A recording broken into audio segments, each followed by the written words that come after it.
What's up mga kabosay? Welcome po sa channel ko guys. For today's vlog, nandito naman tayo sa garden natin mga kabosay. So video natin ngayon na gagawin natin, simpleng vlog lang. Magtatanim lang tayo nitong ating nabiling tawag dito, water jasmine nung nakaraang Sabado dyan sa mga hunter ng bonsai dyan sa UP Diliman Bonsai Society.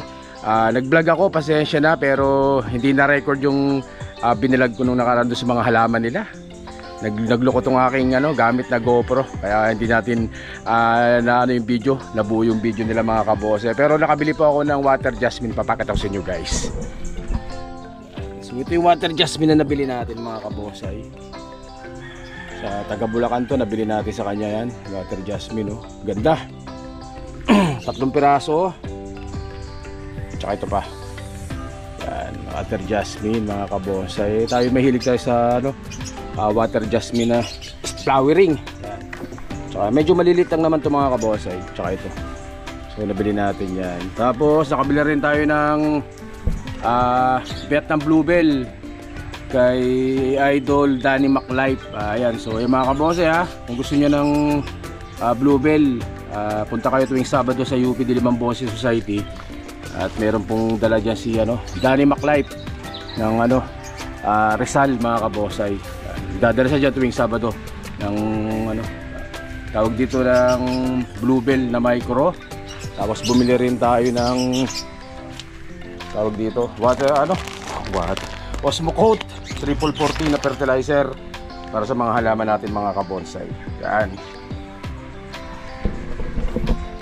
O siya mga kabonsay, bakit patagalan to, papasukin natin ang intro ko. Kaya intro, pasok!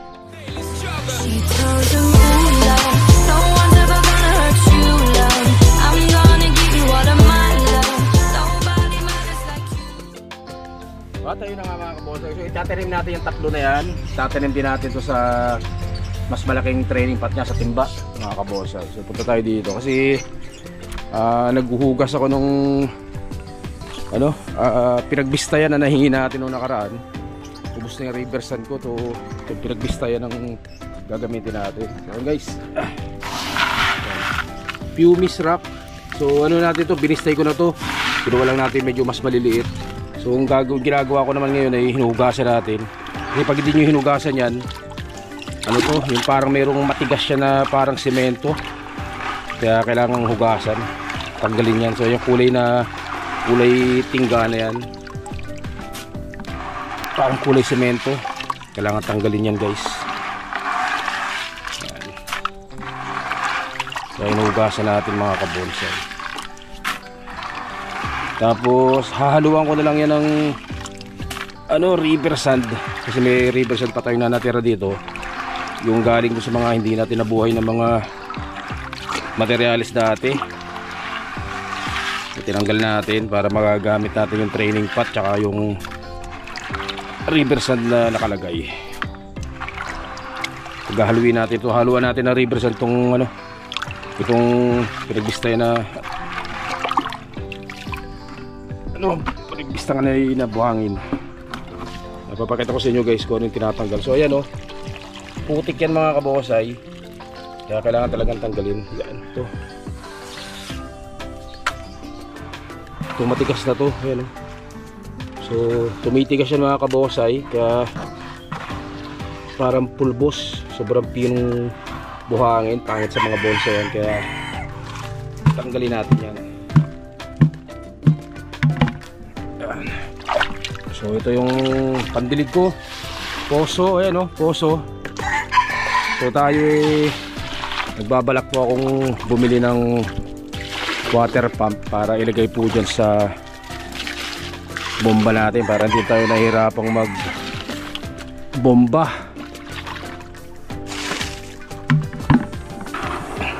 Tapos kakabitan natin ng hose para hindi na tayo magtatabo-tabo mga kabonsai. Order ako sa Lazada. Tapos papakita ko rin sa inyo para magkaroon din kayo ng idea mga kabonsai. Hugasan mo ito, last na hugas na ito, pangatlong hugas na natin yan para malinis.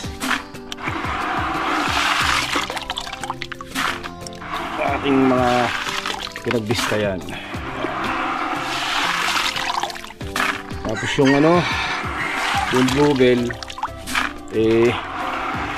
ito na rin ang gagamitin natin pinagbistayan guys. Kasi buhay naman na yun. Pararamihin natin yung bluebell. Magmamarko tayo ng bluebell mga kabonsay. Maganda ang presyo ng bluebell, maganda ang bentahan sa market. 1,000. Kaya bumili tayo para meron tayong gagawin nating mother plant. Yung ating bluebell na nabili kay Daddy MacLife. So yan, tapon natin yan. Yan. So ito na yung natin, pinagbistayan. Haluan natin ang river sand mga kabonsay. So guys, ito yung mga river sand ko na natira. Haluan natin ng ito yung river sand ko, haluan natin ng lugasan natin na pinagbistayan guys. Ay, buhatin muna natin dito. Tapos natin.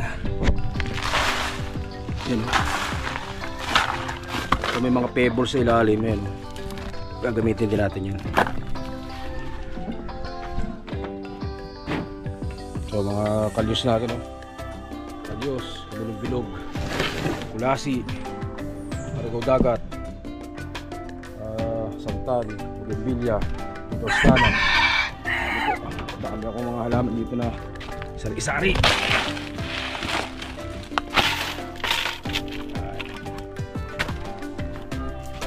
Tapos ihalo natin itong wala akong cameraman.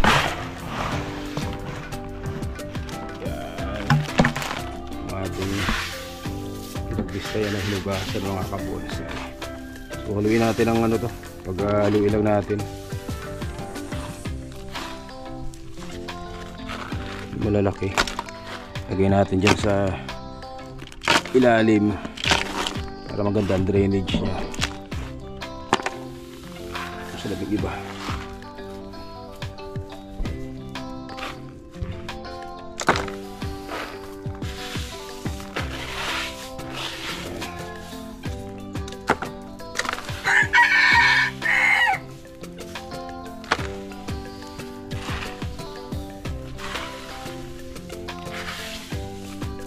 Kuha tayo ng panghalo.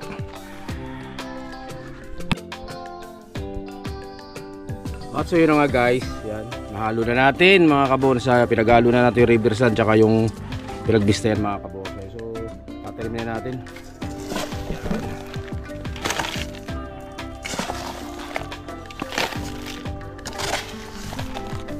Tatalim na natin yung ating mga alaga,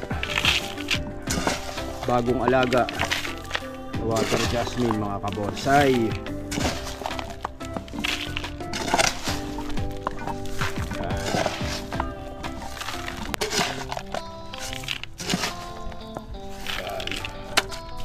So gagawin natin, tatanim na natin itong ating mga water jasmine. Kita mo nyo naman yung ugat nya, napakaganda. Ugat pa lang, ulam na mga kabonsay. So ayan, halo na natin. Tapos ito na yung gagamitin natin na training pot nila. Training pot nila yung ating mga mineral water dyan. Yan. So ito dati may mga tanim to na materyales, yung mga hindi nabuhay yan mga kabonsay. Kaya ginamit natin yung training pot nila tsaka yung mga buhangin nila dati. So tatanim na natin yan guys. Yan ganda. Mahilig tayo sa water jasmine. So papakita ko sa inyo mamaya yung ibang mga alaga nating mga water jasmine dyan sa dito sa garden guys. Pag kinulang ang ating river sand, ilalagyan na lang natin din ng magbibista ulit tayo ng tawag dito ng ating pinagbistayan. Pipiliin lang natin yung maliliit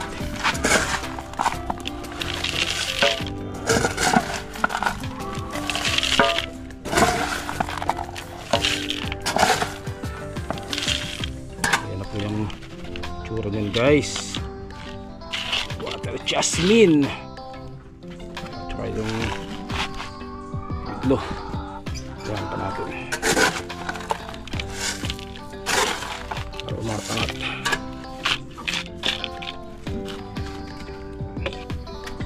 Yung importante dito ay mabuhay muna natin to guys. Saka na natin ayusin yan ng tanim kapag buhay na.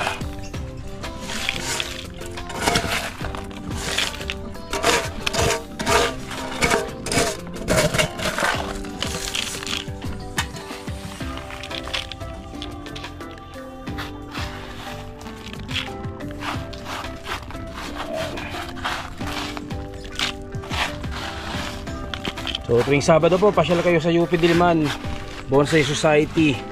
At nandiyan po ang mga hunter, mga seller ng bonsai ng mga taga Bulacan. So sa kanila ko nabili to, sa Bulacan, mga taga Bulacan. Bili natin tong water jasmine na to.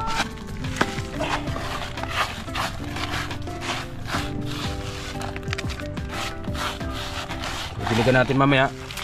Si lulubog pa yan guys. Kulang pa yung mga riverside natin, so dadagdagan natin ng riverside.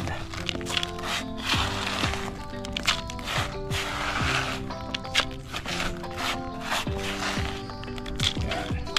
So, diligan natin guys. Diligan na natin yan mga kabonsai. Lulubog pa yan.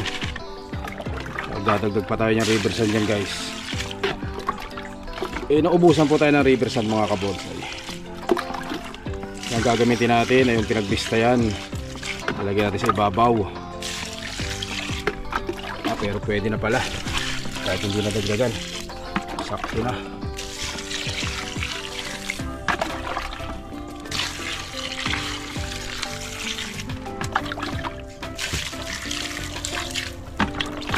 You know?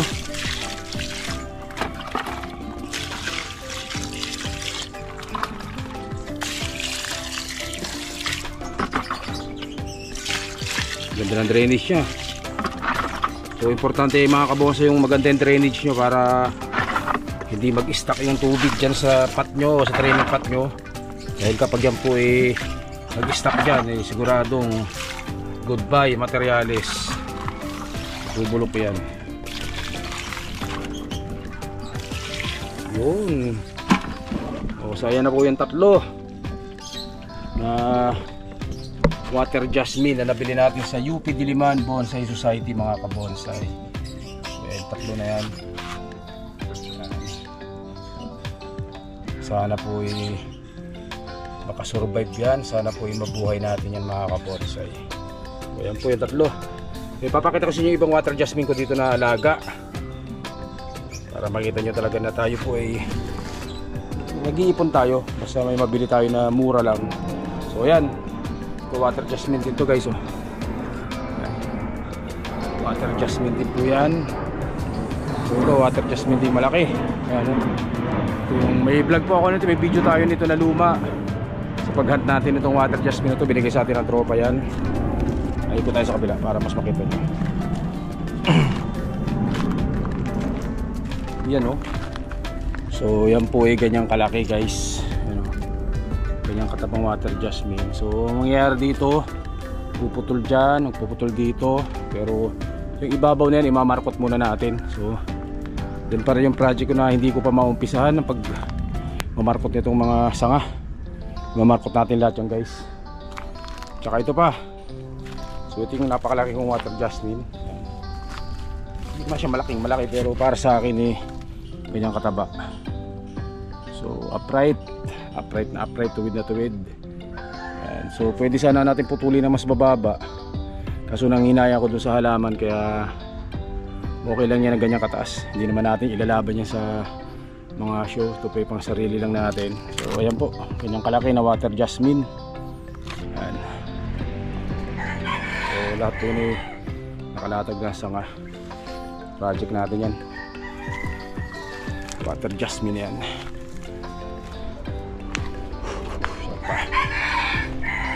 Meron pala tayong mga dwarf dito. Papakita ko sa inyo mga dwarf na water jasmine natin. Ito yung dwarf natin na water jasmine, yung mga malilitang tao, no? Isa sa napakagandang bonsai. So project ko dito exposed roots, kaya ganyan kataas po ang training pot niyan. 2 dangkal ang taas ng training pot niyan mga kabonsai. So ang gagawin natin dito ganun pa din, imamarkot natin yan para dumami, para makapagparami tayo. Ang markot po yan mga kabonsai. So ano to, yung dwarf water jasmine. Ganda. Exposed roots project mga kabonsai.